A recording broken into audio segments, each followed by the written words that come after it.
వాక్యం చదువుదాం. ఆదికాండము 15వ అధ్యాయము మొదటి వచనాన్ని చదువుతున్నాను. ఇవి జరిగిన తర్వాత యెహోవా వాక్యము అబ్రహామునకు దర్శనమునందు వచ్చి, అబ్రామా, భయపడకుము, నేను నీకు కేడెము, నీ బహుమానము అత్యధికమగునని చెప్పెను. చిన్న మాట ప్రార్థన చేసుకుందాం.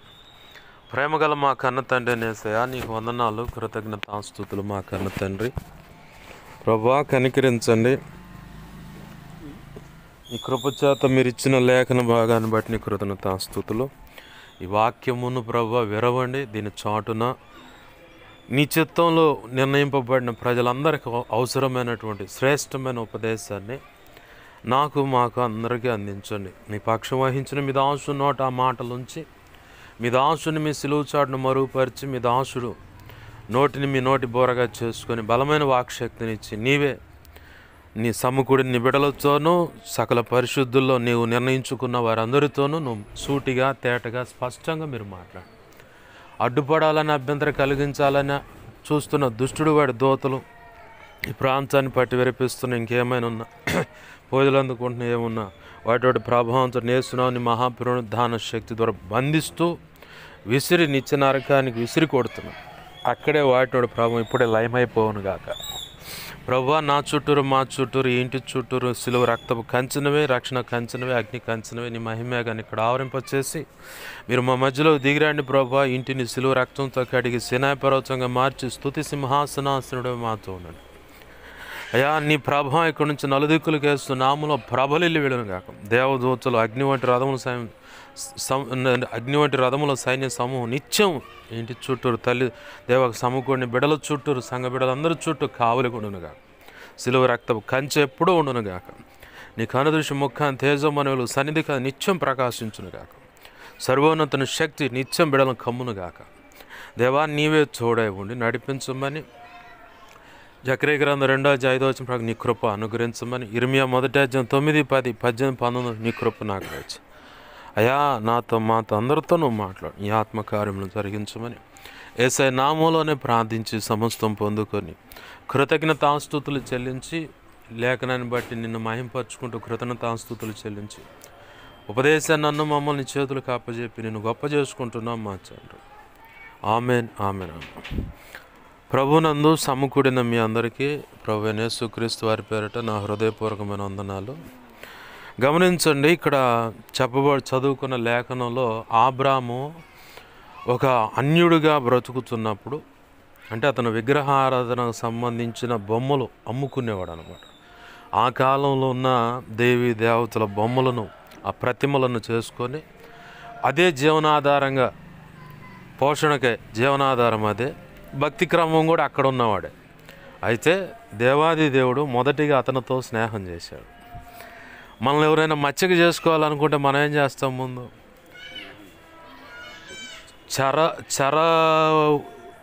అంటే జలచరములైన భూమి మీద సంచరించే పశు పక్షాదులు అని చెప్పని, పశువులైనా పక్షులైనా లేదు మన కడుపును పుట్టిన బిడ్డలైనా ఇంకెవరైనా సరే మనకు నచ్చిన వ్యక్తులైనా వాళ్ళతో ముందు స్నేహం చేయటం మొదలు పెడతాం. ఈ గొప్ప గుణ లక్షణం ఎక్కడ ఉందంటే సాక్షాత్తు దేవునిలో, అంటే యేసు ప్రభువులోనే ఉంది ఆ లక్షణం. ఆయన మొదటిగా తన ప్రజలతో స్నేహం చేశాడు. ఇక్కడ అబ్రాము ఆశీర్వాదానికి పిలువబడ్డాడు. నీవు నేను మనమంతా కూడా అదే ఆశీర్వాదానికి పిలువబడ్డాడు. మనకుండే ఇరుకు ఇబ్బందులను బట్టి కొంత కదిలిపోతూ ఉంటాం. కొన్ని విషయాల్లో నేను ఒకటి అనుకున్నాను, ఇది ఎప్పుడు అయిపోద్దో, ఎప్పుడు జరుగుద్దో ఏమో, అంత గలిబిలి గందరగోళం అనమాట. లేదు, నువ్వు గలిబిలి గందరగోళం అవుతున్నావు. నువ్వు నడుము బిగించి అలా చేయగలవా? ఏమీ చేయలేని పరిస్థితి. కానీ ఇది తొందరగా అయితే బాగుండు, ఇది తొందరగా అయితే బాగుండు అని చెప్పని అది ఒక గలిబిలి అనమాట. ఈ గలిబిలి అంతా తీసుకొచ్చి గందరగోళం ఏర్పాటు చేసే దేవుడు అంటే సైతాన్ గాడు చేసే పని అనమాట. అయితే ఇక్కడ మనలో అటువంటి గలిబిలు ఉంటే ఒకటి బాగా గుర్తుపెట్టుకోవాలి. నా ఎదుటికి నీ ఎదుటికి అని ఏదైనా సమస్య వస్తే, అయ్యా ఇది నేనైతే సమర్థవంతంగా చేయలేను, కానీ నువ్వు చేసినంత సమర్థవంతంగా, యేసయ్యా నువ్వు చేసినంత సమర్థవంతంగా నేను చేయలేను. అది సమస్యకు పరిష్కారమైనా, ఏదైనా ఆశీర్వదించటమైనా, ఏదైనా పనిలో కూడా దేవుడు ఇన్వాల్వ్ అయి చేసేదానికి మన ప్రయత్నానికి ఏమో చాలా వ్యత్యాసం ఉంటుంది. మన ప్రయత్నం ఎప్పుడు చూసినా ఏదో ఒక వంకర కనపడుతున్నది. అదే యేసయ్య ప్రయత్నం చేసి ఆ అక్కడ దిగి ఆ సమస్యలోకో లేదంటే ఆ పనిలోకో నువ్వు అనుకుంటున్న దేంట్లోకైనా సరే యేసయ్య దిగాడా, ఇక అసలు ఎంత ఎత్తు పల్లాలన్నా ఉండని, ఇరుకు ఇబ్బందులు ఉండని, లేదంటే ముండ్ల పోదలు ఉండని, మొత్తం చదును అయిపోతాయి. మొత్తము ప్రశాంతమైన దారి అంటే పూల పాన్పు అంటారు కదా, అలా మారిపోద్ది అనమాట యేసయ్య రంగంలోకి దిగితే. ఏంది మనం ఆనుకోవాల్సింది ఎక్కడంటే యేసయ్య మీద. అప్పుడప్పుడు సైతానుగాడు వచ్చి గలిబిలి కలుగు చేస్తూ ఉంటాడు. ఆయన మీద ఆనుకోకుండా ఇన్నాళ్ళు ప్రార్థన చేస్తున్నాను, ఏమన్నా అయిందా, ఊరుకోను మరి చోద్యం కాకపోతే పైత్యం కాకపోతే చెత్తావరం కమ్మినట్టుంది నీకు కూడా. ఇవన్నీ దేవుడా దేవుడా దేవుడు అంటే కాదు పని. ఉన్న వాళ్ళని పిలుచుకోవాలంటే ఈ ప్రయత్నమే. కానీ వీళ్ళ మనసులు కూడా ఒకటి కావాలంటే దేవుడు కావాలి. ఎందుకంటే ఐక్యత కలుగు చేసేది దేవుడే. పరిశుద్ధాత్మ ద్వారా కలిగించు ఐక్యత, ప్రేమ, సమాధానమును బంధము చేత మీరు గట్టిగా ఉండండి అని చెప్పని లేఖనంలో ఉంది. ఇప్పుడు ఈ పరిశుద్ధాత్మను గురించి అంటే దేవుడే, ఆయన ఒక అంశం వచ్చి మనల్ని పరిపాలిస్తూ ఉన్నాడు. ఇప్పుడు అబ్రాహాము విగ్రహారాధనలో ఉన్నవాడిని కాస్త అయ్యా నేను ఇలా ఆశీర్వదిస్తాను కదలరా బాబు అని చెప్పంటే చిత్తం ప్రభు అని చెప్పి ఆయనతో స్నేహం చేసిన తర్వాత, నమ్మిక కలిగిన తర్వాతనే దేవుణ్ణి పూర్తిగా అనుకోవటం మొదలుపెట్టాడు. మన జీవితాల్లో కూడా కొన్ని మచ్చిక చేసుకునే దానికి వాటికి ఎలా వెళితేనే పని అయిద్ది అన్నది సంగతి మనకు తెలుసు. అలాగనే యేసయ్య కూడా నిన్ను ఎలా పట్టకొచ్చుకోవాలో కూడా ఆయనకు తెలుసు. ఏ కార్యాలు చేస్తే ఎప్పుడు నువ్వు విశ్వాసంలో బలంగా నిలబడతావు, ఏంది అసలు నేను చేస్తానా లేదా అని ఏమి నమ్ముద్దా లేదా, ఇతడు నమ్ముతాడా లేదా అన్నది కూడా ఆయన పరీక్షించుకుంటాడు. కన్న తండ్రిగా నువ్వు ఒక మాట చెబుతావు, లేదా కన్న తల్లిగా ఒక మాట చెబుతావు, అమ్మాయి లేదా అబ్బాయి ఈ సంవత్సరం నువ్వు ఈ క్లాసులో ఈ చదువులో నువ్వు మంచి ర్యాంకు అంటే మంచి మార్కులు తెచ్చుకుంటే ఖచ్చితంగా నువ్వు అడిగిన బైకు లేదంటే స్కూటీ ఏదో ఒకటి ఇప్పిస్తా అని ఖచ్చితంగా నీ మీద నమ్మకం ఉండి చదువుతారు. పాస్ కానీ చదువుతారు. చదివిన తర్వాత నువ్వు ఒకవేళ నువ్వు అనుకున్నట్లుగా వచ్చినా రాకపోయినా నీ బిడ్డను నిరుత్సాహపరచుకుని ఉండటానికి ఖచ్చితంగా అబ్బాయికి నా బిడ్డ నేను చెప్పిన మాట విన్నది లేదా విన్నాడు కాబట్టి ఖచ్చితంగా నేను తేవాలి. దానికి నేను ఎంత రిస్క్ అయినా చేసి నువ్వు ఆ బిడ్డ కోరిన కోరిక కొరకు నువ్వు కష్టపడే కష్టం ఆ బిడ్డకు కనపడకుండా జాగ్రత్తగా అందరి ముందు ప్రశాంతంగా కనపడతా ఖచ్చితంగా ఆ బిడ్డ కోరిక నెరవేర్చు. ఎందుకు నీ మాట విన్నాడు కాబట్టి. మనలోని ఇట్లాంటి గుణలక్షణాలు ఉంటే మరి దేవాది దేవునిలో కూడా అవే ఇంకా పరిపూర్ణమైన గుణలక్షణాలు అవి. ఆయనలో కొన్నే మనకి ఇవి. మన భూమి మీద ఉన్న మన బిడ్డలతో చుట్టూ ఉన్న వారి బంధాలతో భార్య కానీ లేదంటే కొడుకు కూతురు వీళ్ళ కోడలు అల్లుళ్ళు మనవ సంతానం వీటితో ఉన్న బంధాల్లో ఈ ప్రేమ ఆప్యాయత అనురాగాలు సంబంధిత పరిపూర్ణమైన మిళితం అనేది ఎక్కడుందంటే యేసయ్యలో ఉంది. కానీ కొంచెమే మనకి ఇచ్చాడు. ఆ కొంచెం దానికి మనమైతే భలే గందరగోళం అయిపోతుంటాం. అవునా కాదా? అయితే ప్రభు అబ్రాహాంతో దేవుడు మాట్లాడుతున్నాడు, నువ్వు రా, నేను చెప్పినట్టు నువ్వు నడిస్తే ఖచ్చితంగా నిన్ను ఆశీర్వదిస్తానంటే చిత్తం ప్రభుని ఆయనతో కనెక్ట్ అయిపోయాడు. దేవాది దేవునితో కనెక్ట్ అయిపోయి వాళ్ళ తండ్రితో చెప్తాను, నాన్న ఇట్లా దేవుడు రమ్మంటున్నాడు, ఇలా వెళ్తున్నానంటే ఏం దేవుడు ఏందిరా వ్యాపారం అంతా వదిలేసి ఏం భక్తిరా ఏందని చెప్పని ఆ రోజుల్లోనే ఉంది. ఈ రోజుల్లో కూడా చాలామంది మనతో అంటారు, ఏం మా దేవుడు అంటావు, మేము చెప్పిన పద్ధతులకు రానంటావు, నీ మతం మీద నువ్వు అంటావు, అదేమంటే పెద్దవాళ్ళతో కూడా ఇలాంటి ఇబ్బందులు ఉంటాయి. యవనస్తుల్లో కూడా పరిశుద్ధాత్మ దేవుడు గట్టిగా పట్టుకుంటే మొండిగా అడ్డం తిరుగుతారు. చాలామంది లోకంలో భక్తి సాధన చేస్తున్నారు, మరీ ఇంత విపరీతమా అని చెప్పని కూడా వాదులాడుతుంటారు. కానీ యెహోవా ఉత్తముడని రుచి చూసి తెలుసుకోండి అన్న మాట ప్రకారం వీళ్ళు యెహోవా ఉత్తముడని ఆయన నిర్ణయించిన ఆశీర్వాదం శ్రేష్టమని రుచి చూశారు. రుచి చూడనోడి పరిస్థితి ఏముంది? ఇప్పుడు నేనున్నా ఇక్కడ పేటలో, ఈ నషాపేటలో ఉన్నాం. బిలాల్ బిర్యానీ పాయింట్ అంటే అబ్బా ఫేమస్ రా, మామూలుగా ఉండదు అక్కడ బిర్యానీ అంటే. దాని తర్వాత నెక్స్ట్ ఏంటంటే సత్తనపల్లి రోడ్డు స్టేడియంలో ఉందిరా హలాల్ అని, అదిరా తర్వాత నేను విన్న మాట. ఒకప్పుడు నేను లోకల్ ఉన్నప్పుడు గుంటూరు రోడ్లో ఆర్కే రెస్టారెంట్, అబ్బో బిర్యానీ మామూలుగా ఉండదురా అని. వీటన్నిటిని కుప్పగూల్చింది బిలాల్. ఏంది దాని తర్వాత హలాల్. ఏంది ఇప్పుడు ఇంకా చాలా పుట్టకొస్తున్నాయి, పుట్టగొడుగులు అలా. ఇప్పుడు మా ఏదో తూర్పుగోదావరి జిల్లా ఏదో రాజుగారి బిర్యానీ అని చెప్పని కొత్తగా వస్తున్నాయి. అంటే 1 by 1 అనమాట. అది వాళ్ళు రుచి చూశారు కాబట్టి చెప్పగలుగుతున్నారు. నేను విన్న దాన్ని బట్టి నోరు వరుతూ ఉంటే ఉపయోగం ఏముంది? దాన్ని టేస్ట్ చేయాలి కదా. అట్లానే వీళ్ళు టేస్ట్ చేశారు కాబట్టి వీళ్ళు మొండిగా వెళ్తూ ఉంటారు, మనకు అది అర్థం కాదు. అయితే అబ్రహాం కూడా ఆనాడు తన తండ్రితో వాదులాడి చిన్నగా పెట్టేపేడ సర్దుకొని భార్యను పక్కన పెట్టుకొని ఇక నడిచి మార్గంలో వెళుతుండగా విశ్వాసంలో కదలికలు వచ్చినప్పుడు కూర్చొని, ఏంది ప్రభు నా పరిస్థితి, ఏంది ఇలా ఉంది, ఒకటి అనుకుంటే ఒకటి ఇది అంత అడ్డదిడ్డంగా నాకు కనపడుతుంది, ఏంది ఇదంతా కాదులే కానీ మీరు కూర్చోండి. వద్దు కూర్చోండి, ఇదంతా అడ్డదిడ్డంగా కనపడుతుంది వ్యవహారం అంతా. అట్లా నేనేదో అనుకుంటే నేను ఇంక ఏదో చూస్తున్నాను పిక్చరు, ఇట కాదు ప్రభువా, ఇట కాదయ్య అని చెప్పని ఆయన మనసులో ఆలోచించుకుంటూ ఉంటే దేవుడు వచ్చి రాత్రి కళ రూపంగా, దర్శన రూపంగా, దైవజనుడి రూపంగా కూడా, ఉపదేశ రూపంగా కూడా దేవుడు మాట్లాడతాడు. దేవుడు వచ్చి మాట్లాడుతున్నాడు. ఇవి జరిగిన తర్వాత అంటే గతంలో కొన్ని సందర్భాలు జరిగినాయి మన జీవితాల్లో కూడా. ఎన్నో సందర్భాల్లో దేవుడు అనేక విషయాలు మొరపెట్టినప్పుడు సమాధానం, సహాయం ఇచ్చాడు. దాని ద్వారా మన ప్రాణాత్మ శరీరాలు తృప్తిపరచబడ్డాయి, నలుగురిలో కూడా మనం ఘనపరచబడ్డాం. మరి అంత చేసిన దేవుడు ఇక ముందు కూడా చేయలేడా? చేస్తాడు ఖచ్చితంగా. కాకపోతే నమ్మిక మాత్రం ఉంచంటాడు ఆయన. ఏంది? నమ్మిక మాత్రం ఉంచితే గొప్ప కార్యాలు మనం చూడగలుగుతాం. చెవిటిదైన మోగ దెయ్యం ఒక యవనస్తుని పట్టింది. అది ఎప్పుడు చూసినా అది వచ్చి పట్టంగానే వాడిని విలవిల్లాడించడం, నీళ్ళలో పడేయటానికో, అగ్నిలో పడేయటానికో, కొండపేట మీద తీసుకొని నెట్టి కింద పడేయటానికి చూస్తుంది. యేసుప్రభు ఆ ప్రాంతానికి వచ్చిండని చెప్పని తెలుసుకొని ముందు ఏసయ్య కాడికి వచ్చినోడు కాస్త శిష్యుల కాడికి పోయి వ్యవహారం చేసిండు. కుదరలా. ఏసయ్య కొండ మీద నుంచి ప్రార్థన కొండకి చేసుకొని దిగి వస్తూ ఉంటే ఏసయ్య దగ్గరికి వచ్చి నీకేమైనా చేస్తే చెప్పు అంటాడు. అరే తెచ్చినోడు ఎవరి దగ్గర తెచ్చు? ముందు ఏసయ్య దగ్గర తెచ్చు. మరి ఈ మధ్యలో ఎందుకు లేనిపోయిన గలిబిలి వ్యవహారం? ఈ గలిబిలి వ్యవహారం లేకపోతే ముందుగానే వాళ్ళ దగ్గరే పని అయ్యేది. వీళ్ళు చేస్తారో లేదని డౌట్ పెట్టుకొని వాళ్ళ దగ్గరకు పోచి వాళ్ళేమో దేవుని నామం గనపరచబట్టడానికి వాళ్ళ వల్ల కానీ కూడా దేవుడు ఆపేసి ఏసయ్య దిగొచ్చిందాక ఉండనిచ్చి ఆ తర్వాత ఏసయ్యతో అంటాడు, నీకు చేతనైతే చెప్పు అని.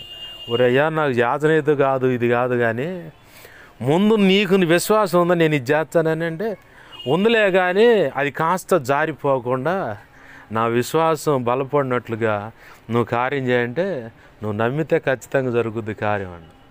అదే మాట అన్నాడు. వెంటనే ఆ పిల్లగాడిని వదిలేసి వెళ్ళిపో అనగానే వెంటనే వాడిని విలవిలలాడించి వెళ్ళిపోయింది. శిష్యులు అడిగారు, ఎందుకు వల్ల కాలేదయ్యా అంటే తర్వాత జీవితాలు మీకు ఎందుకు అట్ట ఉండండి ఏమి. తర్వాత వాళ్ళకి అందించాల్సిన ఉపదేశం వాళ్ళకి అందించాడు. మనము ఈ యవనస్తుడు తండ్రి పోలి మనం ఉండకూడదు.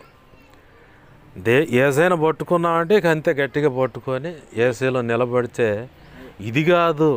మనం ఒకవేళ ఏదైనా సమస్య విషయంలో, ఇంటి విషయంలో అనుకుంటున్నాం, ఏంది దేవుడు మనం ఒకటి అనుకుంటే ఇంకోటి చేర్చడు. ఒకవేళ మనం సింపుల్గా ఇల్లు శుభ్రం చేసుకుని ఉన్న దాంట్లో అనుకుంటాం, ఏమో దేవుడు అందరి మనసులు మార్చి ఏకంగా రేకులు వేయటం, లేదంటే స్లాబ్ వేయించవచ్చుగా.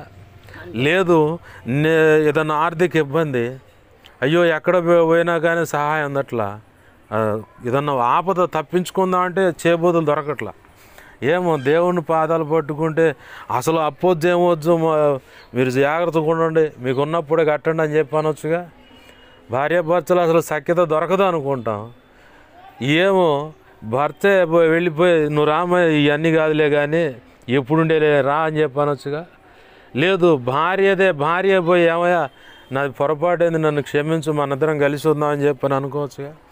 బిడల జీవితాల్లో వీళ్ళు ఎప్పుడు బాగుపడతారు అనుకుంటే మరి ఏమో ఆశ్చర్యకరంగా దేవుడు తన వైపు మలుపుకొని అసలు నువ్వు కంటితో చూడలేనటువంటి గొప్ప, అంటే కళ్ళు కూడా సరిపో అంత గొప్ప ఆశీర్వాదానికి వారసులుగా నీ బిడలను చేయొచ్చుగా. వీడు చదవడండి, వీడు అసలు పనికి మాలినోడు మనసులో ఆ ఉద్దేశం పెట్టుకోవటం కంటే నా బిడ్డను ఖచ్చితంగా నా కొడుకుని లేదా నా కుమార్తెను దేవుడు ఖచ్చితంగా ఉన్నత స్థితిలో ఉంచుతాడన్న తలంపు నీ మనసులో పెట్టుకొని అదే ఆ పిక్చర్ని చూస్తూ ఉండు. ఖచ్చితంగా అది నువ్వు కళ్ళార చూస్తావుగా. అంటే భక్తి సాధన అనేది విశ్వాసం మీద ఆధారపడింది. అన్య సమాజమేమో ఒక ప్రతిమను ఒక ఫోటో పెట్టుకొని ఆరాధన చేస్తారు. యేసుక్రీస్తు నామంలో రక్షణ బాప్తి అంటే తండ్రి కుమార పరిశుద్ధ ఆత్మ అనేది త్రియేక నామం, యేసు నామం. అది ఆ నామంలో బాప్తిసం పొందిన ప్రతి ఒక్కరు ఏంటంటే విశ్వాసం. నేను ఇక్కడ మోకరిచ్చాను, ఏంది ఇక్కడ ఏమి లేకుండా మోకరిచ్చారంటే నేను మోకరించగా నా ప్రభు నా ఎదుటుంటాడు అన్నది విశ్వాసం. అదృశ్యమైనవి నిదానించి చూడటమే క్రైస్తత్వం. అదృశ్యమైన కనబడవయి కానీ నిదానించి చూడాలా, అంటే మన మనస్సులో ఒక పిక్చర్ను చూడాలన్నమాట. గతంలో కూడా చెప్పాను ఒక అన్నయ్య గురించి, తన కుమారుడు బేలార్ మేస్త్రి బేబచ్చంగా తాగుతుడు. ఆ తల్లి మాత్రం అమ్మలాగానే బలిపీఠం ముందే కూర్చుంటుందంట పోయి మందిరంలో. ఈ పిల్లగాడు మాత్రం ససేమేర రాడు. పాస్టర్ గారు ఈ వాకిటిని వస్తే అటు వాకిలో ఒకటి ఉంటుందంట, అడుబడిపోతాడంట. ఆ తల్లి మాత్రం మందిరంలో కూర్చొని బలిపీఠం ముందెట్నే కూర్చొని వాక్యం అంతా విని, అయ్యా పాస్టర్ గారు ఇలా బాగా చెప్పారు వాక్యం అని. ఆ తర్వాత నువ్వుగా చెప్పింది మా అబ్బాయి అని. సంఘము చుట్టుపక్కల ఉన్నోళ్ళు కొడుకు ఇష్టపడిచట బ్రతుకుతూ డబ్బంతా నాశనం చేస్తా గందరగోళంగా ఉండ కాబట్టి ఈ తల్లికి మైండ్ చెలించి మానసిక రోగిగా మారిపోయిందని ముద్ర వేశారు. కాలక్రమంలో ప్రభు యొక్క మహా ఉచిత కృప, ఆ తల్లి ఏ విశ్వాసంతో ఆ బిడ్డను చూసిందో అదే రీతిగా ప్రభు నామంలో రక్షించబడ్డు ఇవాళ 2 చోట్ల 3 చోట్ల సేవ చేస్తాను. ఒకప్పుడు ఏం చెప్పింది ఆ తల్లి, బలిపేట ముందు కూర్చొని వాక్యం అంతని పాస్టర్ గారు ఇలా బ్రహ్మాండంగా చెప్పారు వాక్యం. పాస్టర్ గారు ఉప్పొంగిపోయాడు. వెంటనే అంది నువ్వుగా చెప్పింది మా అబ్బాయి అంది. ఆ తల్లి విశ్వాసపు నేత్రాలతో చూసింది ఆ పిక్చర్ని, అక్షరాల దాన్ని ఇవాళ దేవుడు ఆ తల్లి విశ్వాసాన్ని బట్టి వాస్తవంగా దాన్ని నిజం చేశాడు దేవుడు. కారంపూడి పక్కనే కారంపూడి గురజాల పోయే దారిలో అన్నయ్య ఇప్పుడు మందిరం కట్టి సేవ జరుగుతుంది. వేరే చోట ఇంకోటి ఇటో ఉంది, వేరే చోట మొత్తం 2 చోట్లని నాకు బాగా తెలుసు. ఇప్పుడు 3వ ప్రాంతంలో కూడా సేవ చేస్తున్నాడని వినికిడి ఉంది, నేను విన్నాను, అది ఎక్కడో తెలియదు పూర్తిగా. ఆ రోజు ఆ తల్లి విశ్వాసంతో ప్రార్థించింది, ఖచ్చితంగా దాన్ని అక్షరాలు చూసింది. నీ ప్రార్థనైనా నా ప్రార్థనైనా మన ప్రార్థనైనా వ్యర్థంగా పోదు. కన్నీటి ప్రార్థనైనా సరే, ఉపవాస ప్రార్థనైనా సరే, రాత్రులు కనిపెట్టి ప్రార్థనైనా సరే వ్యర్థంగా పోదు. గతంలో ప్రభు నీ జీవితంలో మన జీవితాల్లో చేసిన కార్యాలను తలపోస్తే ఇప్పుడు ప్రస్తుతం ఉన్న ఎదురవుతున్న పరిస్థితులు పెద్ద లక్ష్య పెట్టలేం మనం. అవి తలపోసినప్పుడు ఈ లక్ష్య పెట్టం, అవి తలపోయినప్పుడు అంటే జ్ఞాపకం చేసుకోలేనప్పుడు ఇప్పుడున్న పరిస్థితిని బట్టి వేదన చెందుతాం. ఏందయ్యా ఇది అని చెప్పి అనుకుంటాం. నా ఎదుట ఏ సమస్య కనపడ్డా నా విశ్వాసాన్ని బట్టి నేను చెబుతున్నా, ఇది నా వల్ల అయితే కాదు ప్రభువా, నీకు అన్నీ చేస్తావు, నాకెందుకు నీకు అప్పచెబుతున్నాని చెప్పని నా పనిలో నేను పోతా ఉంటా. ప్రభు నాకు నిర్ణయించిన పనిలో నేను పోతా ఉంటా. మానక ఆయన పాసన్నిధిలో కూర్చొని జ్ఞాపకం చేస్తూ ఉంటా. నువ్వు నాకు మాట ఇచ్చావుగా, ఆ మాట సంగతి ఏంది, నువ్వు నాతో మాట్లాడావుగా, నాకు ఈ సంగతులు అని చెప్పావు కదా, వాటి సంగతి ఏంది, నీ చిత్తంలో తగిన కాలం ఒకటి ఉంది. ఆ కాలానికంటే ముందు అడిగేస్తే శారమ్మ హాగర్ను తెచ్చి ఇష్మాయిల్ని తీసుకొచ్చింది. చివరికి ఇప్పుడు అనుకుంటానే ఉన్నాను, 10 మంది రాజులు ఇజ్రాయిలీలు గిట్టన ఒక 12 దేశాలు, ఆ 12 మంది రాజులు ఒక 10 దేశాలు, మొత్తం 22 దేశాలు కలిసి ఇజ్రాయిల్ మీద యుద్ధం చేస్తానే ఉన్నాయి. ఆనాడు వేసిన పునాది ఇప్పటికీ ఆ సమస్య తగలాటం అంతే ఉంది. మనం తొందరపడి నిర్ణయాలు తీసుకొని అడుగులు వేసినప్పుడేమో అంత గలిబిలి గందరగోళం. ప్రభు సంకల్పానికి ఆయన చిత్తంలో ఒక సమయం నిర్ణయించబడిన దానికి మనం అప్పచెప్పుకున్నాం అనుకో, అబ్రహాము అలాగనే దేవుడి మనం ఇప్పుడు చదువుకున్న మాట ప్రకారం అప్పచెప్పుకున్నాడు, ప్రభు చెప్పిన మాట విన్నాడు. భయపడమాక, నేను నీకు తోడై ఉన్నా, నేను నీ కేడమంటే ఏదైనా ఉపద్రవం వచ్చిందనుకో, ఆ యుద్ధంలో అనేది ఒకటి అడ్డు పెడతారు. డాలు అంటే పొడిచేది, కేడని అట్టు అడ్డు పెడతారు. అడ్డు పెట్టినప్పుడు అవి మీదకు వచ్చి పడవు. ఇక ముందు వరుసలో అడ్డుగా ఉంటాడు కాబట్టి ఏయన్నా వచ్చి తగులుతుంది నీకా ఏసైగా తగులుతుంది. అంటే ఆయన ఎంత బాధ్యత కలిగి క్రమశిక్షణ కలిగి ఉన్నాడు మన విషయంలో. మనమే అంతా మన మీదకి వచ్చి పడుతుంది అనుకుంటాం, మన మీదకి రాదు. ఇప్పుడు అబ్రహాముతో చెబుతున్న మాట, నేను నీకు కేడాన్ని, నీ బహుమతి అత్యధిక మగును, భయపడమాక, నేను నీకు తోడై ఉన్నాను. ప్రభు మనతో ఈరోజు చెబుతున్న మాట, భయపడాల్సిన పని లేదు. ఏదైనా కానీ నీ మీద ఉపద్రవం వస్తుంది, ఏదో సమస్య అనుకుంటే ఆ సమస్యకు ముందే వచ్చి ఉంటాడు ఆయన. ఆమేన్, హల్లెలూయా. ఏది యెహోషువకు ముందుగానే వచ్చాడు ఆయన. ఎరికో పట్టణం అడ్డుగా ద్వారాలు మూసేశాడు, బయటకు పోవడానికి ఇల్లు దాటనీయమని చెప్పని. ప్రభువా ఏందని యెహోషువ మొరపెడుతూ ఉంటే ఒక ఆయన దిగొచ్చిండు. పరిచారకుడు వచ్చి, అయ్యా ఎవరో వచ్చారు దగదగ మెరుతున్నా, అసలు ఆజానుబాహుడిలాగా ఉన్నాడు, ఏం అర్థం కావట్లేదు, యుద్ధాయుధాలు పట్టుకొని ఉండని చెప్పానంటే బరబర పోయిండు యెహోషువ ప్రార్థన విరమించి. మనం కూడా బాగా నేర్చుకోలేరు. ఎవరన్నా బంధువులు వచ్చారని ప్రార్థనలు ఉన్నప్పుడు దాన్ని అంతే పడేసి వదిలేయడం. ప్రభువా సహాయం చేయని చెప్పని వాళ్ళని కప్పచెబుతున్న ప్రార్థన ముగించుకొని పోయి మాట్లాడు. ఈయన కూడా ముగించుకొని వెళ్ళిపోయి ఆయన దగ్గరకు పోయి నిలబడి, ఎవరు నువ్వా, మా పక్షం వాడివా శత్రుపక్షం వాడివా, దేనికి వచ్చావంటే నేను యెహోవా సన్నిధి నుంచి వచ్చాను, యెహోవా సేనాని నేనేనండి. అంటే యెహోవా సేనాని అనే మాటకు కూడా ఇంకొక పర్యాయ అర్థం, అసలు అర్థం ఏంటంటే యేసు ప్రభువే, యేసయ్య అక్కడికి వచ్చి నిలబడ్డాడు. మోషేతో చెబుతాడు, నీకు ముందుగా నా దూతను పంపిస్తున్నా, అతనికి నా పేరుంది, అతని మాట శ్రద్ధగా వినండి అన్నాడు. అట్లానే మోషే కూడా చూడండి ప్రతి సమస్యను పరిష్కరించాడు. యెహోషువ కూడా చెప్పాడు, మోషేకు చూడండి నీకు కూడా చూడే ఉంటా, భయపడమాకు నువ్వు. ఆ మాట ప్రకారమే యెహోవా సేనానిగా ఆయన వచ్చా నిలబడ్డు. ఎందుకు వచ్చావంటే నేను మీ పక్షంగా వచ్చాను.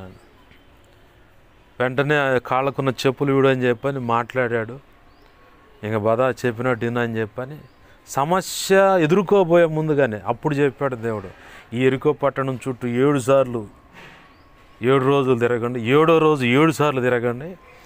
7వ రోజు తిరిగేటప్పుడు బోర్లు గట్టిగా పోదండి, యెహోవా మనకు జయాన్ని ఇచ్చాడు, విజయాన్ని ఇచ్చాడని గట్టిగా కేకలేయండి, ఆర్భాటించండి. అట్నే చేశారు. ఏ ఆయుధం ఉపయోగపెట్టకుండా పళ్ళ ఏమైందో ఏమో మొత్తం చదును భూమి అయిపోయింది. ఆ ఎరుకో గోడల గురించి చరిత్ర చెబుతున్న మాట ఏంటంటే, జత ఏనుగుల్ని ఒక రథానికి గడితే ఇటొక రథం అటొక రథం ఎదురుపడి దాటిపోతుంటే ఎంత విశాలమైన స్థలం కావాలో అంత వెడల్పాటి గోడ ఉంటుంది. ఏనుగు ఎంత ఎడల్పు ఉంటుంది, దాన్ని జత గడితే ఇంకెంత ఎడల్పు. అప్పుడు 4 ఏనుగులు ఒక రథం, అప్పుడు ఎంత ఉంటుంది, అంత పెద్ద గోడలో ఏ ఆయుధాన్ని ఉపయోగపెట్టకుండా కేవలం స్తుతి, ఆరాధన, ప్రార్థన దేవునికి అప్పచెప్పటం బట్టి దెబ్బ కూలిపోయినాయి. మన జీవితాల్లో ఉన్న సమస్య ఏదైనా సరే మనం చేయాల్సింది మొదటిగా ఆయన పాదసన్నిధిలో కూర్చొని స్తుతి, తర్వాత అవకాశం ఉంటే పాట పాడుకో, లేదంటే కృతజ్ఞతాస్తుతులు చెల్లించు. ఆ పిదప నీ సమస్యను ఏకరువు పెట్టు. ఆ తర్వాత నీకు గుర్తొచ్చిన వాళ్ళందరి కోసం విజ్ఞాపన చేయి, మిగతా పనులు ఆయన చేసుకుంటాడు. ఆమేన్, హల్లెలూయా. ప్రార్థన చేసుకుందాం. ప్రభు ఖచ్చితంగా కార్యం చేస్తాడు, దిగులు పడాల్సిన పని లేదు. ఆలస్యమైన ఏ విషయంలో అయినా సరే, ఆలస్యమైన అది అమృతమే యేసు నామములో. లోకం చెప్పుద్ది ఆలస్యం అమృతం విషయం రా, ఏంద్ర ఇంకా ఆలస్యం అంటారు. కానీ యేసు నామములో మాత్రం ఆలస్యం అనేది అసలు నీ కళ్ళకు కూడా అందనటువంటి, ఊహకు అందనటువంటి గొప్ప ఆశీర్వాదం అన్నమాట. అట్టి కృప ప్రభు మహా ఉచిత కృప చేత మనందరికీ అనుగ్రహించును గాక. ఆమేన్. చిన్న మాట ప్రార్థన చేస్తాం. ప్రేమగల మా కన్న తండ్రి యేసయ్యా, నీకు వందనాలు, కృతజ్ఞతాస్తుతులు మా తండ్రి. దేవా, మీరు సెలవిచ్చిన ప్రతి మాట మా హృదయాల్లో పదిలపరచండి. అనేక పర్యాలు నిన్ను నెమరు వేసుకోవటానికి, ఈ వాక్యాన్ని కూడా దేవా నెమరు వేయటానికి, నిన్ను జ్ఞాపకం చేసుకోవటానికి, నిన్ను ధ్యానించటానికి, స్తుతించటానికి, ఆరాధించటానికి, నీ సన్నిధానంలో మొరపెట్టడానికి కూడా కృపను దయచేయి. సమస్తంలో తోడుండి నడిపించండి అయ్యా. నీ చిత్తమే నీ కృపచేత మా జీవితాలు యేసు నామములో పరిపూర్ణంగా నెరవేర్చబడును గాక. మా చుట్టూ ఉన్న పరిస్థితులను బట్టి, గలిబిలను బట్టి ఒకవేళ కదిలిపోతున్నామేమో అయ్యా, క్షమించండి, కనికరించండి. నీ కృప ద్వారా సమస్త కార్యాలు నీ హస్త సహాయము ద్వారా అయ్యా నెరవేరుతాయి. అవన్నీ పరిష్కరించబడతాయి.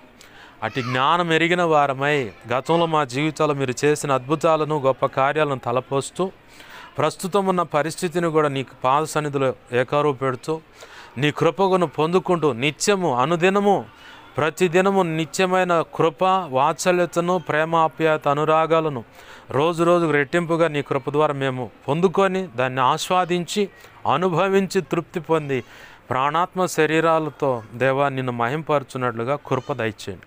నీ గొప్ప కార్యాలు జరిగించమని, రక్షణ లేని బిడ్డలు నీ కృప చేత రక్షించబడటానికి సహాయం చేయి. రక్షించబడ్డ బిడ్డలు నీ కృపలో వర్ధిల్లుటకు కూడా సహాయం చేయి. చేరి వచ్చిన ప్రతి బిడ్డను నీ కృప చేత దీవిస్తున్నా, ఆశీర్వదిస్తున్నా. ఈ కుటుంబాన్ని సహకరిస్తున్న కుటుంబాన్ని కూడా దీవిస్తున్నాను దేవా. ఇక్కడున్న సంఘ బిడ్డలందరినీ కూడా ఆశీర్వదిస్తూ 2 తిమోతి 1:12 వచ్చిన ప్రకారం చేరి వచ్చిన సంఘ బిడ్డలు సమస్తాన్ని చేతులకు అప్పజేయవచ్చు. నీ వాక్యాన్ని హెచ్చించుకుంటూ కళలో, నిద్రలో, దర్శన, స్వప్నాలు చూంచబడే సమస్త చీకటి శోధనటి ప్రభావాన్ని నీ మహాపునరుద్ధాన శక్తి ద్వారా యేసు నామములో బంధించి లయపరచున కృతజ్ఞతాస్తుతులు చెల్లిస్తూ అయ్యా, నా కోసం మా కోసం ప్రార్థించమన్న ప్రతి ఒక్కరి అవసరత నీ కృపచేత యేసు నామములో తీర్చబడును గాక. నా కోసం, పరిచర్య కోసం అన్ని విధాలు ప్రార్థిస్తున్న బిడ్డలందరూ దీవించబడి నీ కృపలో వర్ధిల్లును గాక. బిడ్డలకున్న సమస్యల నుంచి విడిపించండి. ప్రతి విషయంలో వర్ధిలత కలుగును గాక. గొప్ప కార్యాలు జరిగించమని యేసయ్య నామంలోనే ప్రార్థించి సమస్తం పొందుకొని అయ్యా, ఏ ఉద్దేశంతో ఇక్కడ తెచ్చావు ఆ ఉద్దేశం నీ కృపచేత అక్షరాలు యేసు నామంలో నెరవేర్చబడును గాక. సహకరిస్తున్న తల్లికి నీ పని జరుగుటకు ప్రభు, నీ నామం ఘనపరచబడుటకు దీర్ఘాయు సంపూర్ణమైన ఆరోగ్యం దయచి సమస్త విషయాలు కృపను గురించి సహాయం చేయమని యేసయ్య నామంలోనే ప్రార్థించి సమస్తం పొందుకొని వీళ్ళని దీవించి ఆశీర్వదించి చేతులకు అప్పచెప్పి నీ మహింపరుచుకుంటున్నాం మా తండ్రి. ఆమేన్. ఇప్పుడు మన తండ్రి అయిన దేవుని ప్రేమయు, ఆయన ప్రియకుమారుడైన యేసుక్రీస్తు వారి కృపయు, పరిశుద్ధాత్మ దేవుని అన్యోన్య సహాయ సహవాసము సమకూడిన, అలాగే ఇక్కడున్న సంఘ బిడ్డలకు, అలాగనే సార్వత్రిక సంఘంలో ఉన్న సకల పరిశుద్ధులకు, ఇక ముందు ఏకీపించబోతున్న వారికి, ఏకీపించిన వారికి నిత్యత్వము చేరు పర్యంత సదాకాలము ప్రభు కృప తోడే ఉండి నడిపించి ఆయన నిర్ణయించిన ఉన్నతమైన ఆశీర్వాదం మనం అనుభవించేలా చేసి, తద్వారా ఆయన మన ద్వారా మహిం పొందేలాగా చేయునుగాక. అలాగూ చేసిన తండ్రికి కృతజ్ఞతాస్తుతి, ఘనత, మహిమ, ప్రభావాలు చెల్లునుగాక. ఆమెన్. యేసు రక్తమునకే ప్రవేశ రక్తమునకే ప్రవేశనామం సంపూర్ణమైన విజయం కలుగునుగాక. ఆమెన్. అపవాది వాడి దూతలు, చీకటి, అంధకార శక్తుల క్రియలు అవి ఎంత ప్రమాదకర మంత్రప్రయోగాలు, వాటి అన్నిటికీ అనంతనాశనం, సర్వనాశనం, నిత్యనాశనం కలుగునుగాక. ఆమె. యుద్ధము యెహోవాదే. యేసు రక్తమునకే జయము, జయము, జయం. హల్లెలూయా, హల్లెలూయా, హల్లెలూయా. అందరికీ వందనాలు. ప్రభు యొక్క మహా ఉచిత కృప మనందరికీ తోడే ఉండునుగాక. Amen, amen.